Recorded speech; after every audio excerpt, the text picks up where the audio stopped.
नमस्कार मंडळी. आज आपण अशा स्टॉकचा ॲनालिसिस करणार आहे. तो एकदम म्हणजे तुम्ही पाहू शकता की मार्केटमध्ये त्याचा वेटेज खूप जास्त आहे. कारण की तुम्ही आता बघतच असाल की आपली बँक निफ्टी वगैरे ह्याच्यावरती त्याचा खूप जास्त इम्पॅक्ट पडतो. त्याचबरोबर तुम्ही इथे पाहू शकता की जेव्हा पण आपण मोठ्या टाईम फ्रेममध्ये ॲनालिसिस करतो ना, ते आपल्यासाठी एकदम म्हणजे त्या जेव्हा आपण मोठ्या टाईम फ्रेममध्ये ॲनालिसिस करतो, त्यामध्ये आपण बघतच असतो की आपला जो व्ह्यू असतो ना, तो एकदम म्हणजे ॲक्युरेट निघतो.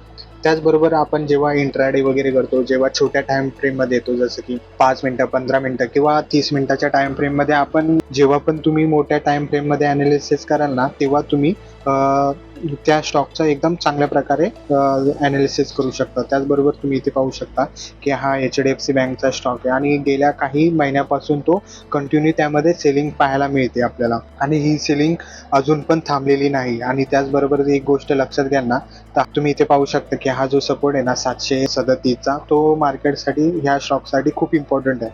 आणि हा जर लेवल ब्रेक झाला तर इथून मार्केट की हा स्टॉक पण पडू शकतो आणि मार्केटमध्ये थोडासा प्रेशर पण पाहायला मिळू शकतो किंवा मार्केट आपलं साईडवेज राहू शकतं.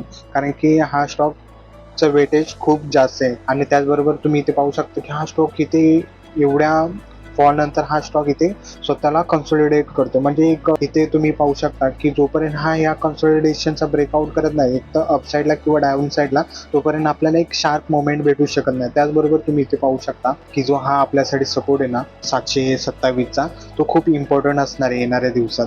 जर ब्रेक झाला तर आपण नक्कीच डाऊन साईडचा विचार करू शकतो किंवा जो हा झोन आहे ना पूर्ण तुम्ही इथे पाहू शकता, तोपर्यंत हा झोन 807चा म्हणजे ह्या झोनमध्ये पूर्ण हा एकदम साईडवेज आहे. आणि इथे एक गोष्ट लक्षात घ्या की हा स्टॉक ना एक रॅली नंतर एक साईडवेज झालाय. तर इथून आता टफ फाईट होते बायर्स आणि सेलर्समध्ये की नक्की ह्यामध्ये कोण जिंकेल ना, त्याला नक्कीच जसं की आपण स्प्रिंगच्या दोन्ही बाजूनं आपण एक कंप्रेशन करतो आणि त्याच्यानंतर जिकडून आपलं बोट म्हणजे ज्या बाजूची आपण एनर्जी कमी करतो, म्हणजे जर आपण वरच्या बाजूचं बोट जर काढलं तर स्प्रिंग अप साईडला जाते आणि खालच्या बाजूचं बोट काढलं तर स्प्रिंग डाऊन साईडला जाते. त्याच प्रकारे तुम्ही इथे पाहू शकता की हा स्टॉक जर सपोर्ट ब्रेक केला तर हा इथून परत सेलर्स ॲग्रेसिव्ह होऊन या स्टॉकला खाली घेऊन येतील. आणि जर अप साईडला ही लेवल ब्रेक केली 807ची, तर आपण अप साईडचा विचार करू शकतो.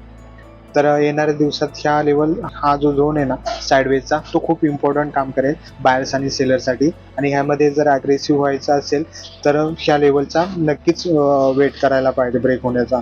तर जर डाऊन साईडला आला तर डाऊन साईडला आपल्यासाठी हा सपोर्ट असेल 684चा. हा सपोर्ट खूप इम्पॉर्टंट असेल कारण की तुम्ही पाहू शकता की इथूनच मार्केटमध्ये एक चांगली रॅली आलेली अपसाईडला, इथूनच एक मोठा मूव्ह आलेला अपसाईडचा. त्यामुळे हा एक सपोर्ट खूप इम्पॉर्टंट असेल. आणि शेवटी इथून जर गेलं तर हळूहळू मार्केट आपलं त्याच्या 1000च्या लेवलपर्यंत आपल्याला जाताना दिसेल. त्याचबरोबर आपल्यासाठी अजून एक हा असेल 874चा, ही एक लेवल अपसाईडची असेल. तर व्हिडिओ कसा वाटला कमेंटमध्ये नक्की सांगा आणि तुमचं ह्या स्टॉकवरती काय व्ह्यू आहे ते पण कमेंटमध्ये सांगा. धन्यवाद.